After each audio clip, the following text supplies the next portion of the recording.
James Thompson. ഇംഗ്ലീഷുകാരനായ സ്വതന്ത്ര ചിന്തകനാണ് ജെയിംസ് തോംസൺ. എസൻസ് UK-യുടെ പ്രതിനിധി കൂടിയായ James Thompson growing without religion എന്ന പ്രസന്റേഷനുമായി നമുക്ക് മുന്നിലെത്തുന്നു. James Thomson.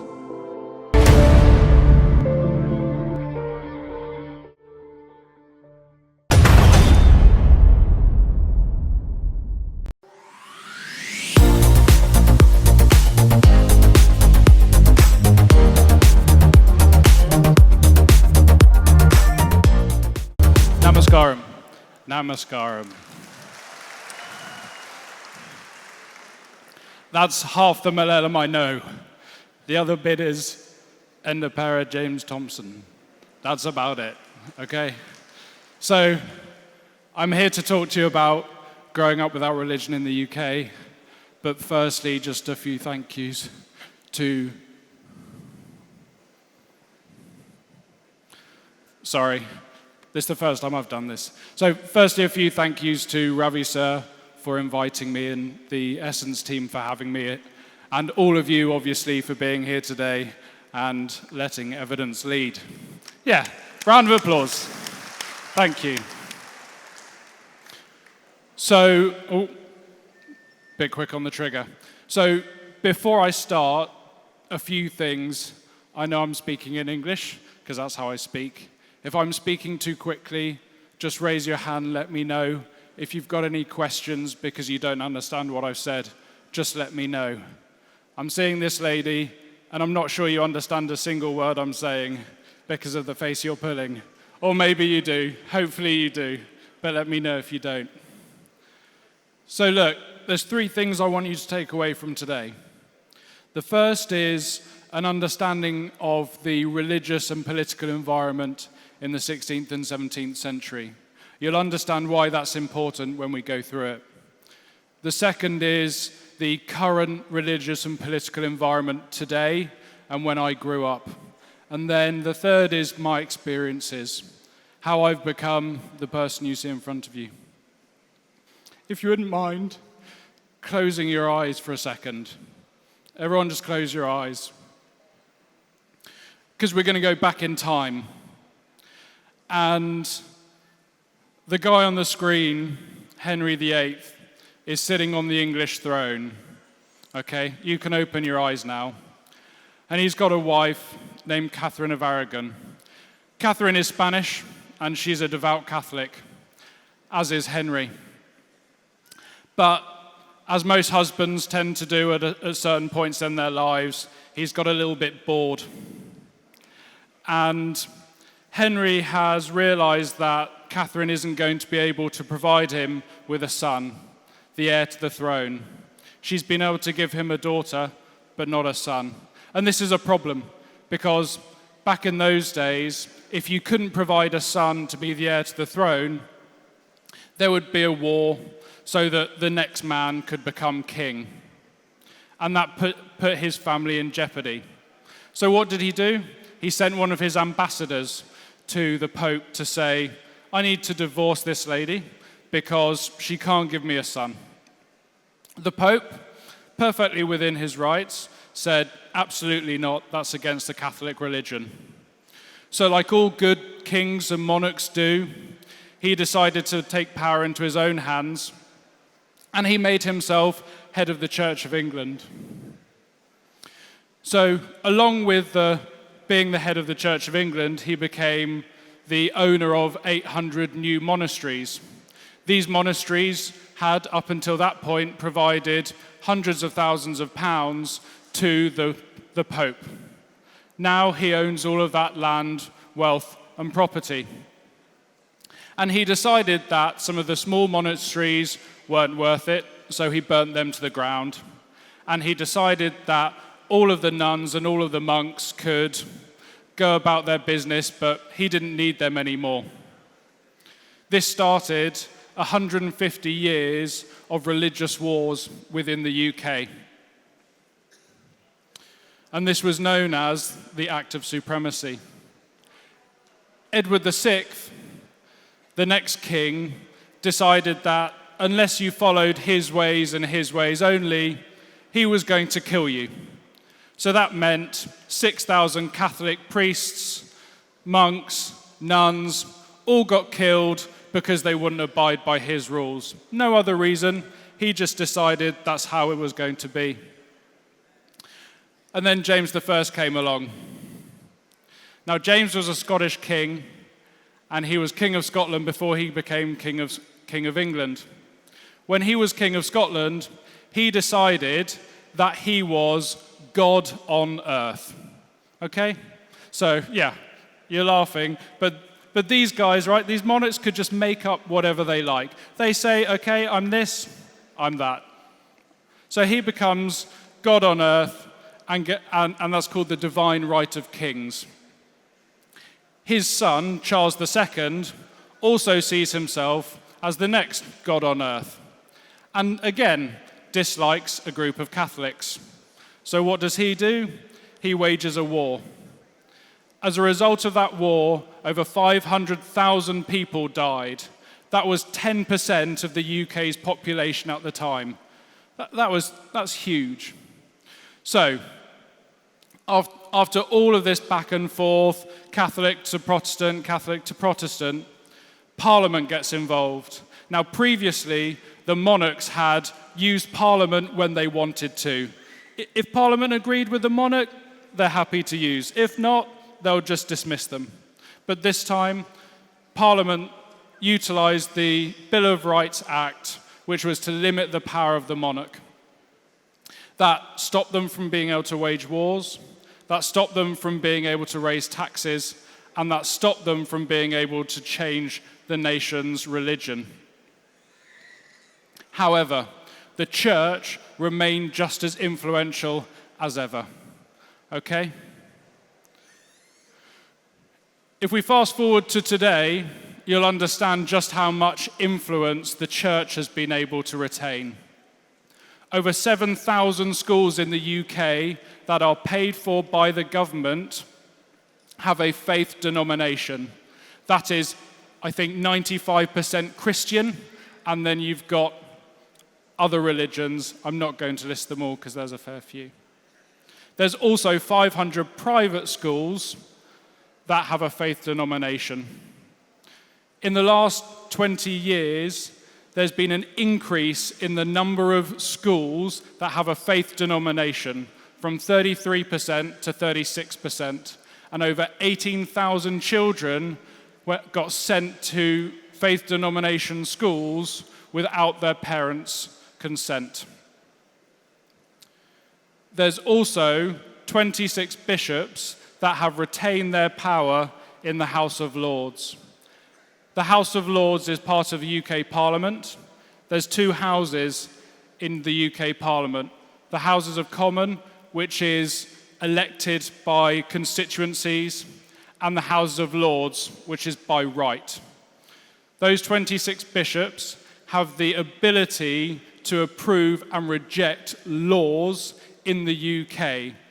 So you've got to remember, we've got over a third of our children going to faith denomination schools, and we've got 26 bishops approving or rejecting our laws. So I can't stand here today and say that I was not influenced by religion when I was growing up, but I grew up without a religion. Okay? So, in 2001, there was 77% of the population had a faith, according to the UK census. 17 years later, only 47% of the UK's population have faith. And my generation, because I'm just about still within the 16 to 29 bracket, although my sister-in-law, for some reason, yesterday didn't think that that was the case. Thanks, Achu. So over 70% of my generation do not have a faith.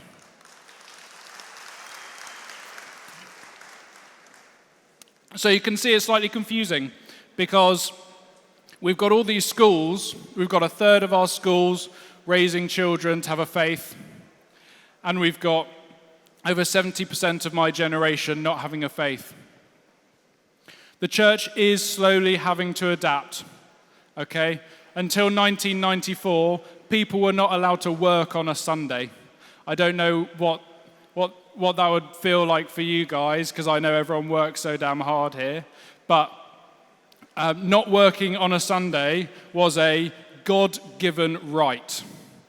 That's no longer the case, okay?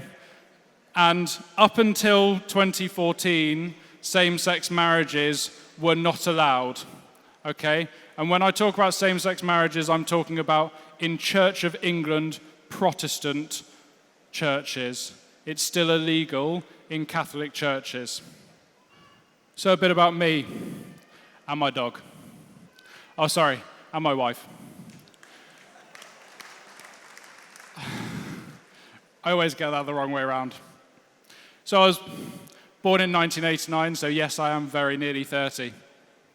And I was brought up in a county that borders London, about 30 miles southwest. I was raised without a religion, and I was schooled at 2 private schools, okay? But these private schools still taught us the Lord's Prayer, because that was the done thing at the time. They still conform to religious holidays, like the rest of the UK, of Easter and Christmas, and they also taught religious education. But the difference between the religious education that I learnt and the religious education that faith denomination schools learnt was that I was not subjected to this is the only way, this is the only religion. Whereas faith denomination schools have the right to change their curriculum to say, if they're a Catholic school, children that don't believe in Christ will go to hell. They have that right. And I don't believe that that is right. It's unacceptable in my opinion. So I was educated at private school, and I feel that I'm a fair reflection of most people within my generation that I was brought up around. I'm largely free-minded. I don't look at people with prejudice. I try not to the best of my abilities. Sometimes it's difficult. It is for everyone. And I empathize with people so that I can understand and try and understand what they've been through and why they're saying or feeling what they're feeling.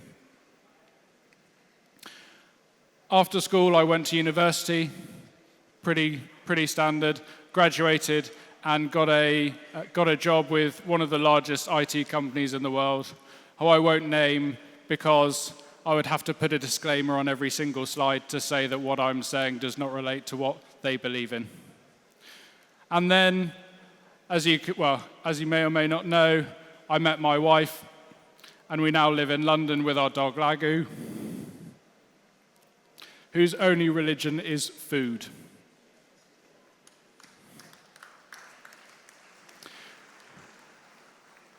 So I've only got 6.5 minutes left, and I promised 5 minutes of questions. So I'm going to go through one of these because my most important slide is next. So I'm going to talk about my wedding in Kerala, the good and the bad. So in 2016, I married Maria, and the year before we had been in India, and we had understood me not being baptized might be a bit of a problem when we try and get married in the church. So we agreed with the priest at the time that I would be baptized, but that we didn't have to do the marriage training course because it's in Malayalam. And that would have been a bit tricky for me. So 8 months pass, and we're just about to come out to India for our wedding. And we get a phone call from one of our friends who's in a similar situation. She's moved over to the UK, and she has just been told by her priest that she has 2 options. This was 3 days before her wedding. She could either take a marriage training course, which was 5 days, doesn't really work, does it? Or she could make a 5 lakh donation. So guess what she did? She made the 5 lakh donation. So just before we left to fly to India, I made a decision to ring up my local parish and ask them whether I could do the marriage training course, because I didn't want to get caught. 5 more minutes. Thank you. I've got the timer here. Lost my train of thought. So I got my marriage certificate on the basis that I knew we could be put in the same situation. And lo and behold, a week before our wedding, they turned around and said, "Oh, but you need to do your marriage training." And I said, "Don't worry about it. I've already done it." So, because I'm going to open the floor for questions in a second, I'm going to talk about how I was raised and how I'll raise my children. I'll be lucky if my children are like me, to be honest. If they can demonstrate some empathetic reciprocity, which means treat others as you want to be treated, with respect, with fairness.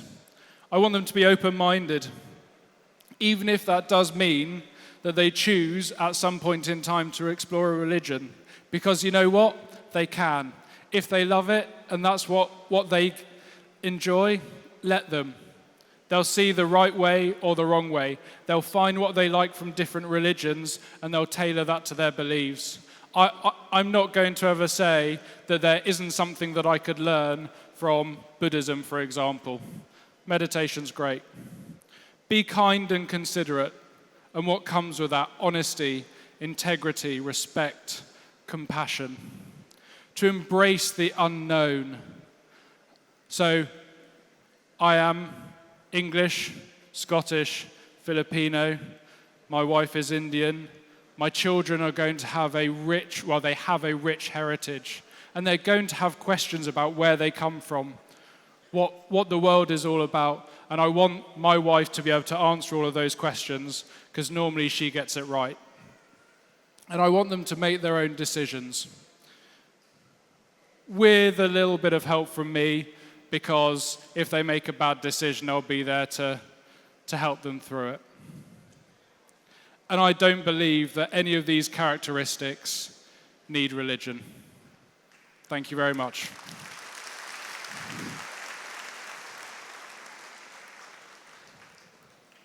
Thank you, James Thompson. അടുത്തത് memento awarding സെറിമണിയാണ്.